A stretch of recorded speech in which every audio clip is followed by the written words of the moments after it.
Hello, my name is Sarah Billington. I'm Chief Officer of Hampshire and the Isle of Wight Local Pharmaceutical Committee.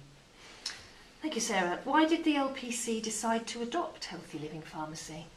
Well, we've been very fortunate in Hampshire and the Isle of Wight that the HLP journey has been started in Portsmouth and has got as far as the Isle of Wight and Southampton, and we were very concerned that Healthy Living Pharmacy wasn't available to our pharmacies in the county of Hampshire.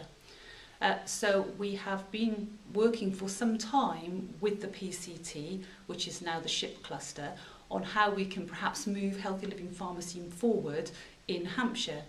The problem that we've always had is that Hampshire is 6 times the size of Portsmouth, Southampton and the Isle of Wight.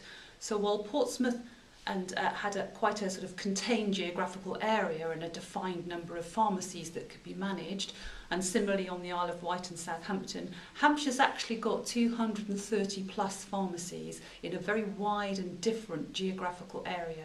So we've had a lot of difficulty making progress with the project, and we decided that the only way that this was going to happen in Hampshire in a relatively short period of time was for the local pharmaceutical committee to take hold of the project and move it forward, and that's what we've done.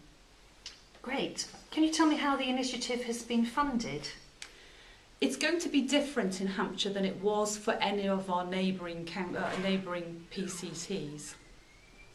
There was quite a bit of funding when the project first started in Portsmouth, so the PCT there was able to help pharmacies by providing training, both the leadership and the Healthy Living Champion training, and also to do much of the communication. And we've all benefited from that because their work now is available and their learning is available to all of us. Similarly, on the Isle of Wight and in Southampton, the PCTs there were the leaders of the Healthy Living Pharmacy projects and were able to put funding towards it. But when we in Hampshire decided as an LPC to put the project forward, we realised that the resources were only going to be able to come from both the LPC and from any contractor wishing to become Healthy Living Pharmacy.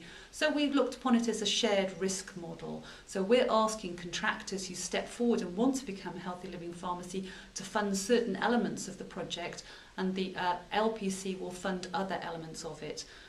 We represent all pharmacies in Hampshire and the Isle of Wight, so we have to be very careful that our resources are used appropriately to benefit everybody.